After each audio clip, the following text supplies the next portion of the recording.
Hello, good evening. Is your favorite school psychologist, Nwaebiem? Is that psychologist who believes in raising teachers who are conscious, who are aware, self-aware.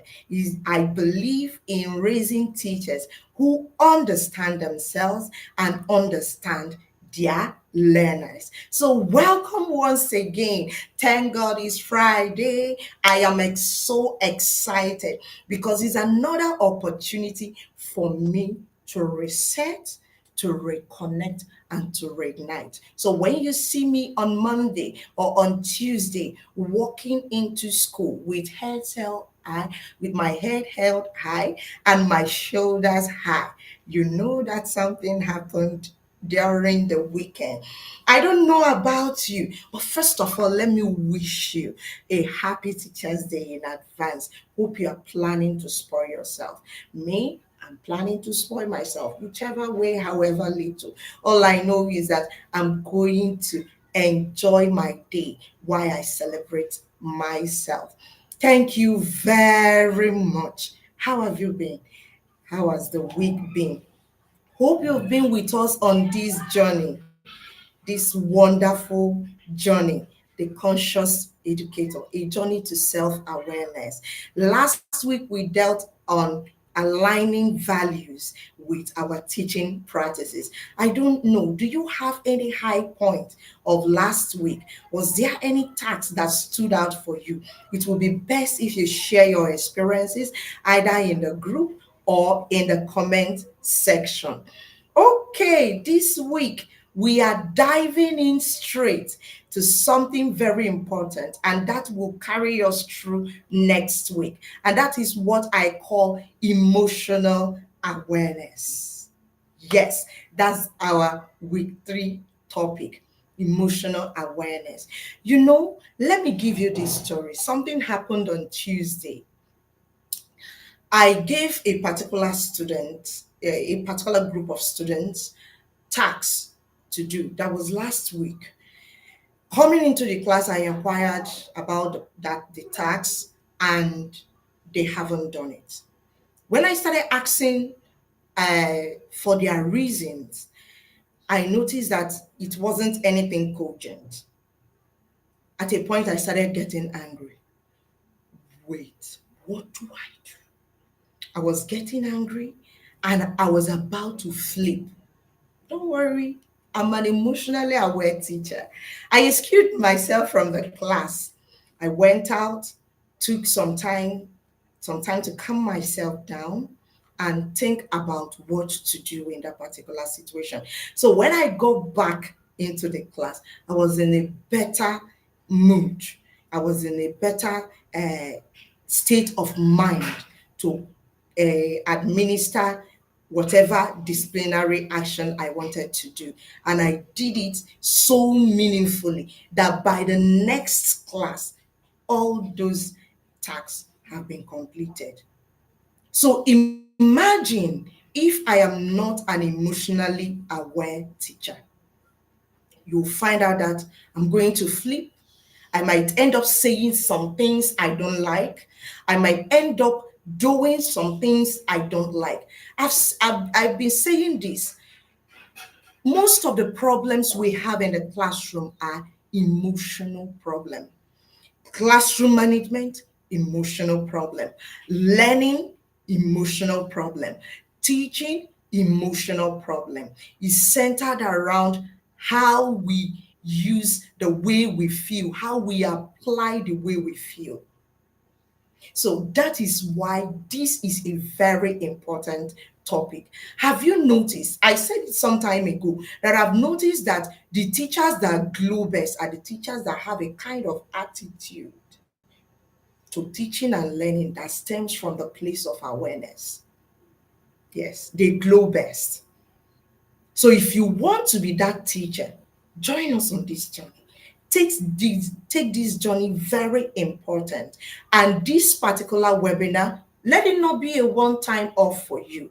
This is something you need to go over and go over on. I told someone today that I used to be that teacher that flips. I used to be that mother that flips. It happens to me quite often in the past, until the day I picked up Daniel Coleman's emotional intelligence, and I found out that there are some things. The book hit me hard, so hard, that after that I have to tell myself some truths, some hard truths, and I started working on myself. And I must tell you that it has been progress all the way. And I love how it is for me. I love the person I am becoming, an emotionally aware teacher. Let's dive in. What is emotional awareness? So, whenever we talk about emotional awareness, some people mistake it for emotional intelligence. Wait, don't run. Emotional awareness is the first step to emotional intelligence. So, why emotional awareness is applying your understanding of your emotion and the emotion of others. Yes, that's what emotional intelligence is. Emotional intelligence is applying emotional awareness. So you have to be aware of your emotions first for you to apply them. And you know something about emotional awareness is that it takes a lot of reflective practices, of which most people don't want to do. So, what is emotional awareness really? Emotional awareness is the ability to recognize, understand, and manage your own emotions, as well as recognize, understand, and influence the emotions of others. I like to see it this way. Emotional awareness is understanding your own emotions and how it's affecting you, and understanding others' emotions by and that will make you to apply empathy. A particular teacher came to me. She was having she was having this issue with a particular parent of a special child. The woman has been complaining, series of complaints, which some of which are unnecessary. Unnecessary.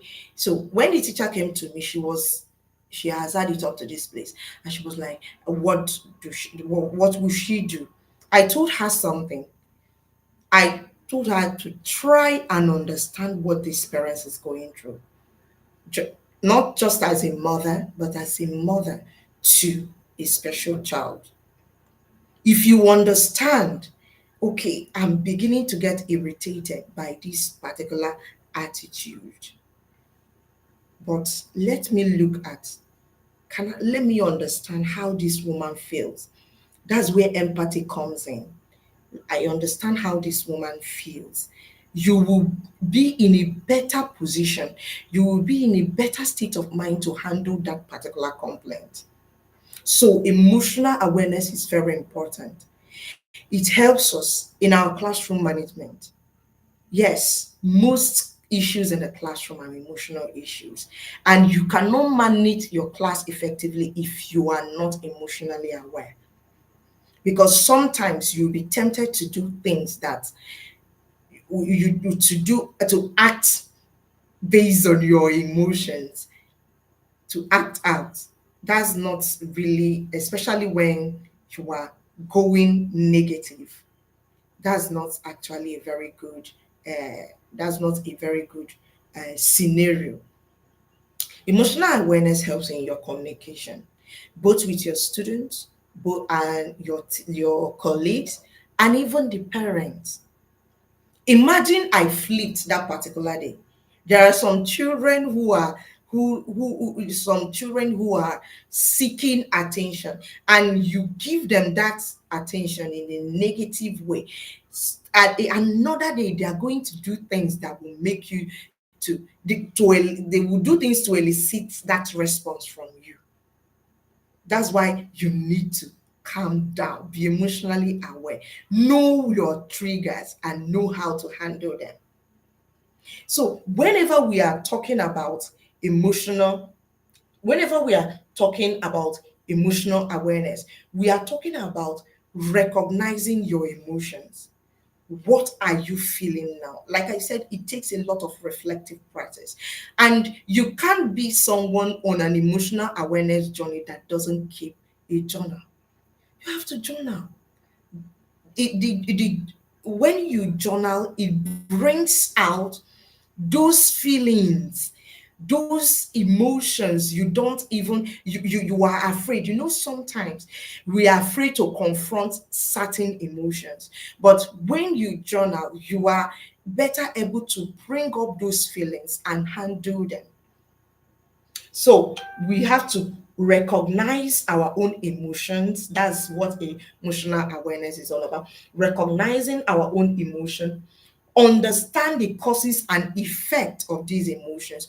What is the origin of this particular emotion? How does it affect? You see, making a change when I started making a change in the way I handle situations, in the way I handle my emotions, I noticed there was something that was happening in my kids.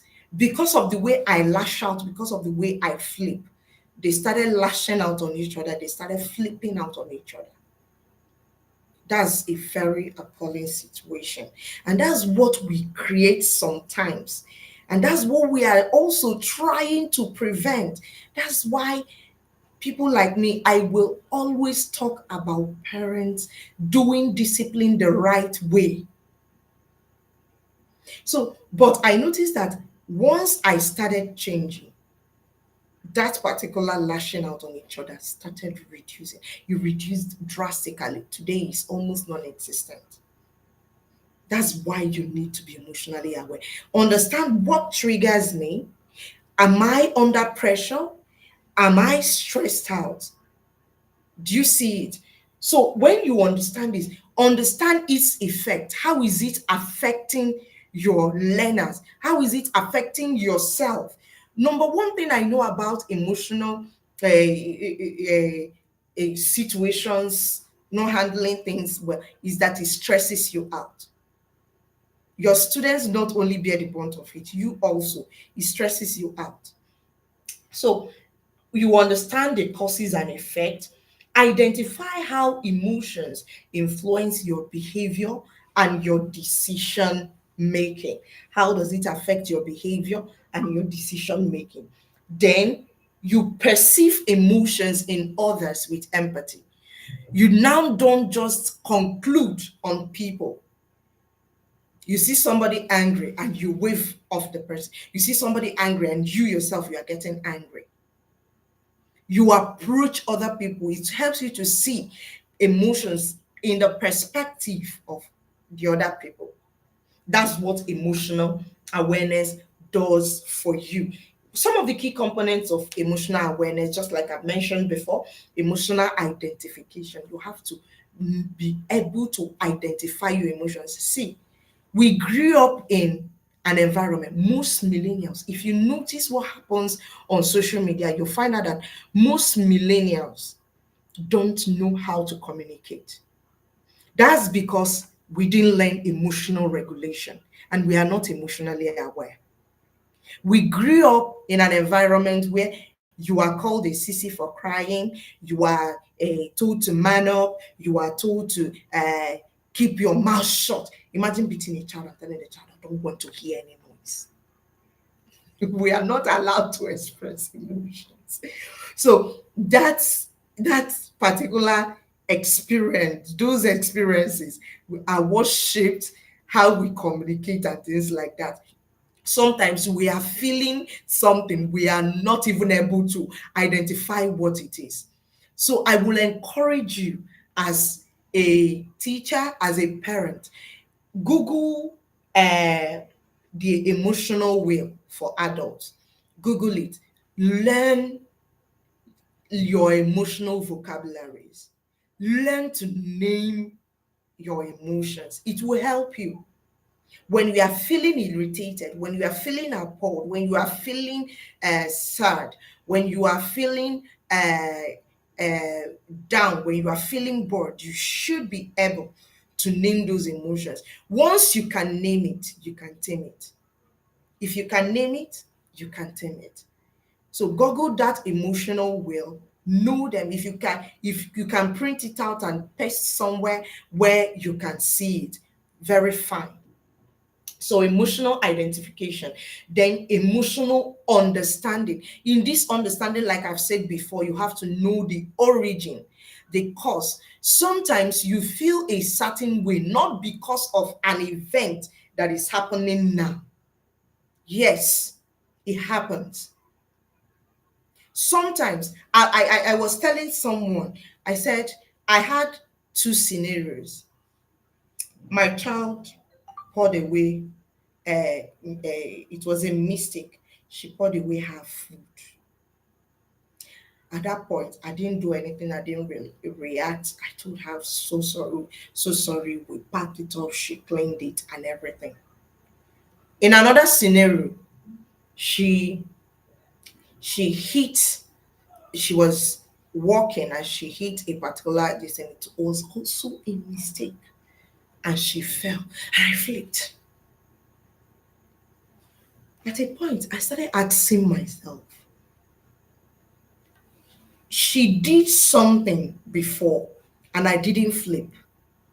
But now she did something and she's hot and I'm flipping. Why? You see that by the time you start asking yourself some reflective questions, you will find out that most of the times it's not really that particular event.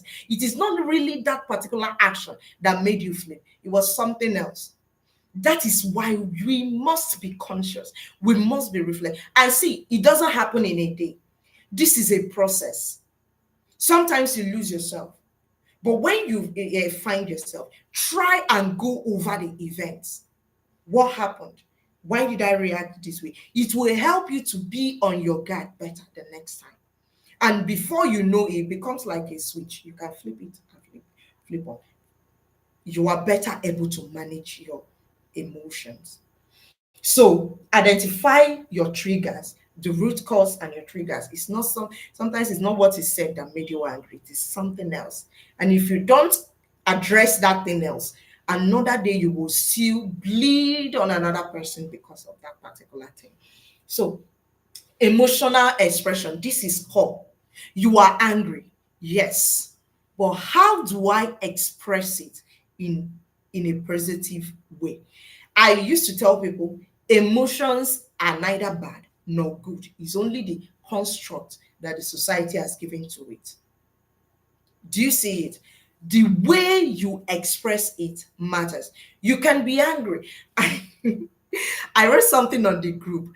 I met a particular student today, my former student, and after we have talked and he left, I started reminiscing the moments we shared.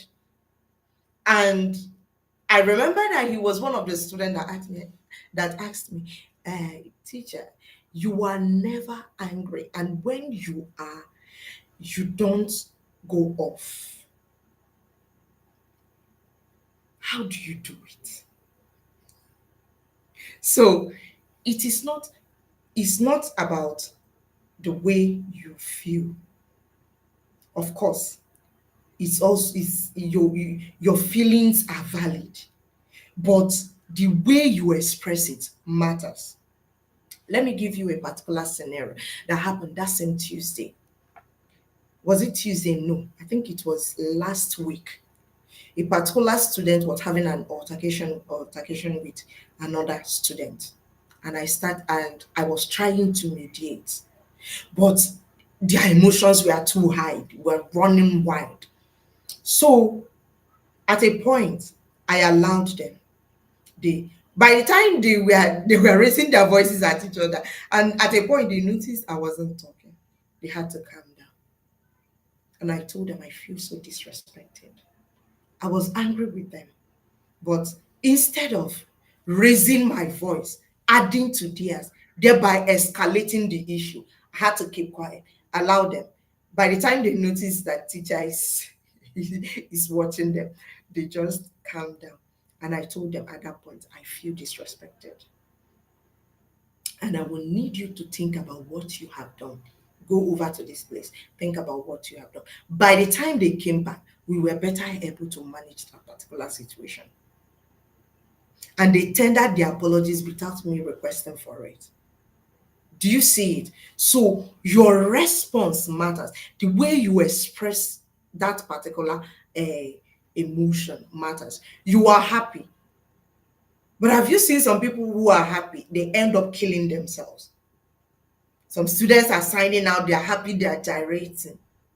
But because they are not emotionally aware, or let me say they are not emotionally intelligent, they end up killing themselves.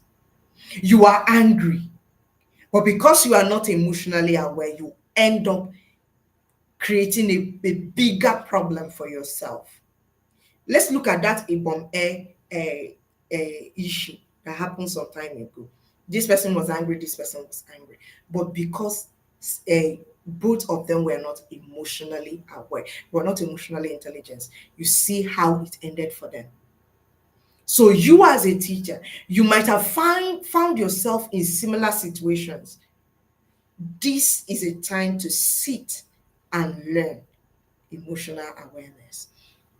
Another key component is emotional regulation, being able to manage your emotions even under stress. See, I was telling some of my students on Thursday, challenges come, you'll be stressed out, but the way you react to it, the way you manage it is what matters. And that's the same thing we are talking about here. You will be under stress. See, teaching is a very emotionally demanding task. It would take emotional awareness and emotional intelligence, a further step into emotional intelligence, for you to know when to apply your emotion, how to apply your emotion, and the emotion to apply. There are some things that will happen. I will be firm with my students. Of course, it happened on that Thursday. I will be firm with them. I, you, I can't raise my voice. It's not about shouting. I remember an interview with one FBI. I don't really do this, but I know he was an FBI agent. He said that when when he was new in the agency, he would want to make an arrest. He would be shouting and shouting. At a point, his boss has to call him. Say, it's not by shouting. There is a voice that carries authority and command. Apply it. He said, when you shout, the person you are arresting is anxious. At that point, they can do anything because they are already what? Anxious. Anxiety has entered it. So it's not about raising your voice or doing this or that. You can be firm without being loud. Yes. So let's look at emotional awareness versus self-awareness. Let's understand the link. What's the link between emotional awareness and self-awareness? Self-awareness is kind of broad. Self-awareness has to do with one, emotional awareness, self-concept. I've explained emotional awareness. Self-concept, that the belief you have about yourself, your self-concept, how you see yourself. That's what self-awareness entails. Emotional awareness, self-concept, then self-reflection and introspection. Being able to think about yourself, think about your thoughts, think about the things you do, question your beliefs, your bias, and the rest. That's the three components of self-awareness. Is self-awareness, emotional awareness, self-concept, reflection, and introspection. So emotional awareness is the gateway, sorry, is the gateway to self-awareness. Without understanding how you feel, it is impossible to understand how you think or how you behave, how you impact others. You have to understand these things. So I've talked about why emotional awareness matters. I'll go over it again. It reduces burnout or emotional fatigue. It enhances your classroom management skills. It improves your communication with students, parents, and colleagues, and it encourages reflective teaching practice. A particular teacher came to me with a complaint about a student. He's always he's stubborn, he's this, he's that, and everything. And I had to tell that teacher, have you reflected on your relationship with this child since he entered your class? And by the time we have gone through everything, I found out that the parent once laid a complaint to the school management, and that created a kind of drift between the teacher and the she was taking out that particular anger on the child, not unconsciously. She was taking it out on that child. And that child, at the same time, was reacting to her treatment. So, when we are aware, we are better able to understand our students and how we make them feel. Sometimes their reaction they are reacting to the way we make them feel. We made them feel. So, because we, and again, when we are emotionally aware, we model emotional regulation to our students. So, these are why it is necessary for us to be what? Emotionally aware teachers. Hope you are following. So, let me go to signs of low emotional awareness. What will you see? What will you experience to know that you are low on emotional awareness? One thing is difficulty in identifying or naming your feeling. You feel off, but you can't say, this is how I feel. It happens most of the times to us. It has happened to me. So that is one sign that you are low on emotional awareness. Another sign is overreacting or shutting down under stress, shutting down emotionally under stress. When you there was a particular situation, I was I was busy, I was flipping, and at a point I told myself, this is not something that ought to be making me flip. So why am I flipping? Is a sign that you are low on what? Emotional awareness. Another thing is shutting down emotionally under stress. Another one is conflict with others due to miscommunication or insensitivity. If somebody who lacks empathy is not emotionally aware, in fact, empathy is a sign that someone is emotionally intelligent. So if you are low, if you are insensitive, there's something is wrong with your emotional awareness meter. Yes. So miscommunication, you're not getting what this person is talking. She also, the person is not also understanding you. That's one sign of low emotional awareness. Then feeling disconnected from one's self is also a sign. How then do we how then do we cultivate emotional awareness? One way is to do emotional check-ins. You shouldn't. That's why our reflection, self-reflection section is very important. If you get our workbook, there is a section for personal reflection. You get to ask yourself, what am I feeling right now? Why am I feeling this way? How is this emotion affecting my thoughts and my action? There is something in psychology, there is a type of therapy we call CBT. CBT believes that things happen, your thoughts take over, then your behavior. That simply means there is an antecedent and a situation that happens. It moves to your thoughts, what your thoughts concerning that particular this thing, and then behavior. If you check very well, when things happen and your thoughts, your thoughts on it are negative, you find out your behavior is negative. So in the area of your thoughts, your emotional awareness comes in, because thoughts affects our emotions. So how is this emotion affecting my thoughts or my action?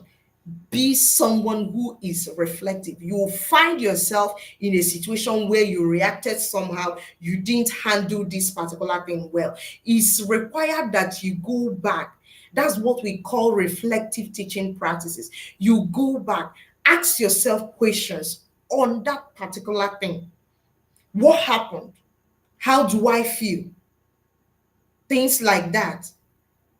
How did this particular situation, scenario affect, how did it affect or impact on others? Very important. Then another way to cultivate emotional awareness is journaling. If you check our workbook, you will see that there is a section for journaling. Tomorrow on Sunday is our journal day. You must journal. See mine, I journal. So learn to journal, learn to put your feelings. Like I said before, when you write about your emotions, it helps you to think about your emotions. It helps you to confront those emotions that you might be running away from. Sometimes we are depressed, but we don't want to acknowledge it. During journaling, you get to tell yourself the truth. Someone said, journaling, is it not a Western this thing? And please, how do we do it in this African setting? Until you tell us how we do it in African setting, let's continue to journal. That is it. So journaling helps you expanding your emotional vocabulary. I said it before. Get an emotional wheel. Know different emotions. Learn to name your emotions, because if you can name it, you can tame it. Then mindfulness or breath work. I shared something in our group. I noticed that my daughter, I have a very hyperactive daughter, and she's always, and because of that, she gets to the extreme when she's reacting emotionally. So I noticed my husband started using breathing and mindfulness exercises for her, and it has helped a lot. She will be screaming on top of her voice, and once you tell her breathe in, she calms down and take a deep breath. We do it like that, then we now calm her down. So can we hear what happened? At that point, she's better able to do what? To communicate. We can hear her and she can hear us. Because in that tantrum, in that state, she doesn't hear anything. So mindfulness and breath work. Stay present, observe non-judgmentally. A student is getting worked up, a student is anxious. Observe, understand with empathy. What is this child going through? What's the reason? You find out sometimes that it's not even that particular situation, it's another thing. And remember, we teachers are the first responders. We are able to respond to that particular learner. So that is it. Then we should seek feedback. Ask your learners. I do it at the end of every term. Ask your learners, how did I react? What and words, where do you want me to take corrections in the way I handled it? It was during one of our sections like that one of them told us, Auntie, at the beginning of this educator, at the beginning of this term, you were so hard on us. That was when I told them that I was drawing my boundaries. We will come to that. I don't think one of the weeks we will get to drawing a line between authority and compassion. We'll be able to handle our boundaries then. So I was able to explain to him what was happening at that particular. I said I was drawing my boundaries. This is a new class, and I wouldn't want. I'm setting my routines and setting up structures. That was what was happening. And I asked him, didn't you see that throughout this term There was a way you people were able to coordinate yourself, and I was able to coordinate mine. Yes. So ask trusted persons, ask your peers, ask your spouse, how how has it been with me? What are my emotions like? There are some things I'll be handling now. My husband comes in to tell me, oh yeah, calm down, because he knows I'm already getting worked up. People observe you, they know. So when you get that feedback, I know that I'm stressed out in some certain situations. I'm better able to manage myself. So how then do we apply emotional intelligence? We are getting to the end of this section, and I hope you are learning. These are things that people pay hundreds of thousands to sit and enjoy. And that is what you are getting in this community. And I hope you are going to imbibe and apply all these things. It will be my joy to hear testimonies of changes happening in our classroom, happening in ourselves, happening in other areas of our life as a result of this system weeks journey. So let's dive in. Practical strategies on how to apply emotional awareness in our class. Number one, try and apply emotional check-ins. Are you checking in on yourself? Please apply check-ins on your students, your learners. Ask them, how are you feeling? Things like that. How are you feeling today? You are seeing somebody, somehow the countenance is not, ask question. So apply emotional check-ins. Help them to go through, to process what they are passing through. You can't help them if you have not helped yourself before. So model verbalizing emotions. See, when I'm stressed, when I'm angry, when I'm happy, when I'm excited, when I'm enthusiastic, I tell my students, so that they can, what am I doing at that point in time? I'm modeling, expressing my emotions to them.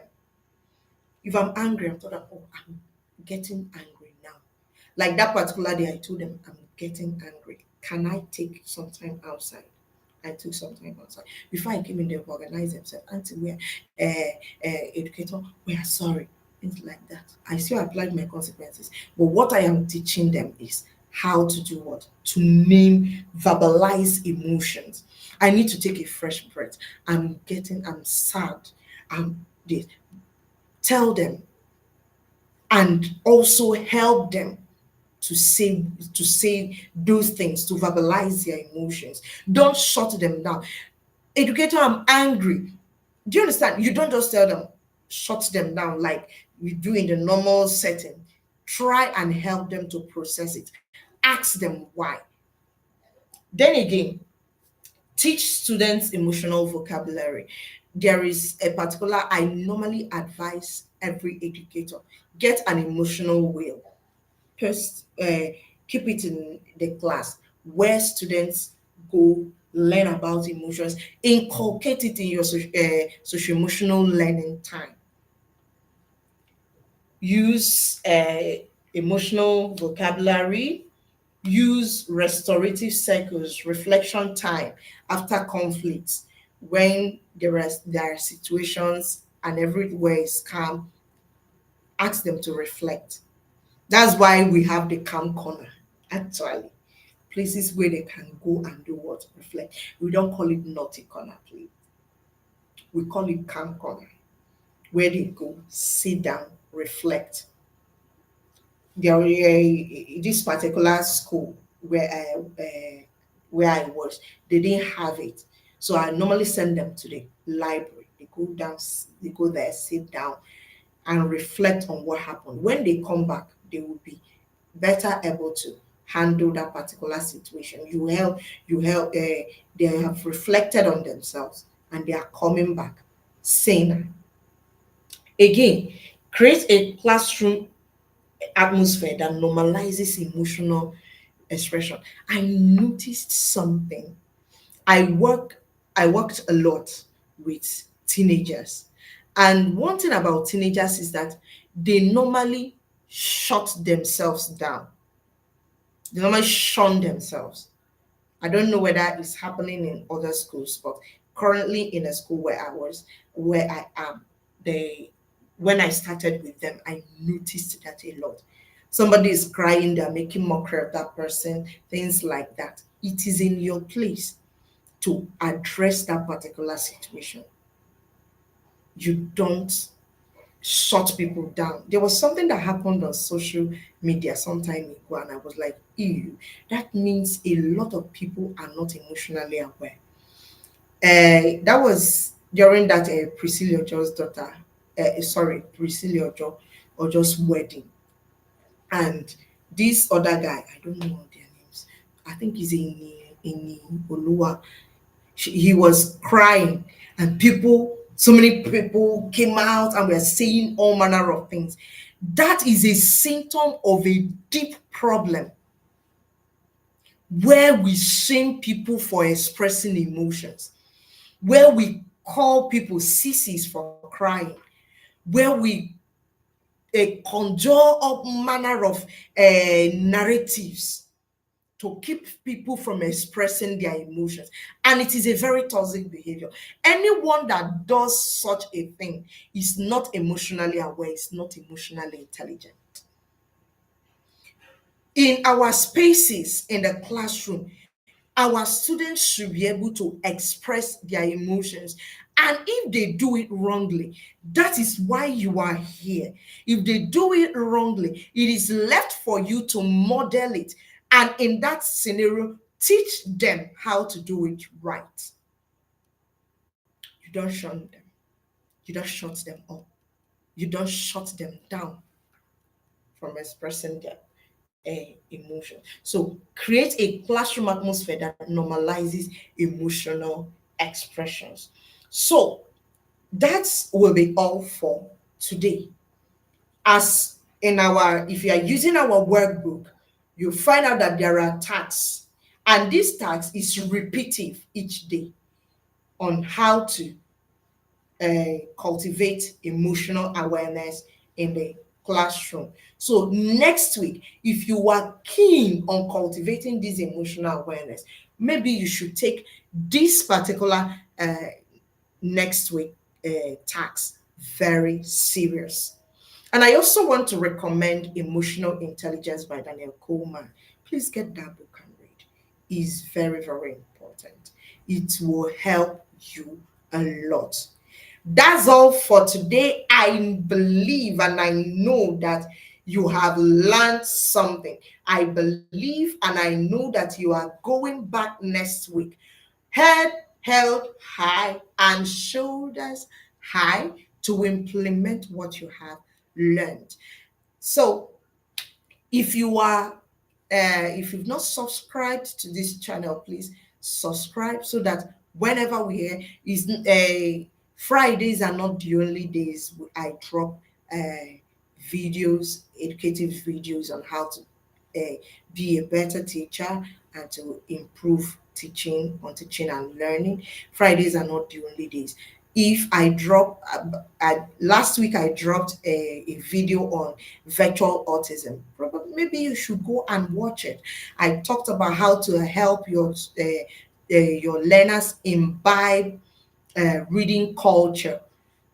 So if you've not subscribed to this channel, please do well to subscribe so that whenever we drop our loaded videos, you can see the notification and watch. Thank you once again, my educators, my colleagues in the field, and I hope and I wish you a very wonderful weekend ahead. I also wish you a very wonderful Teachers Day.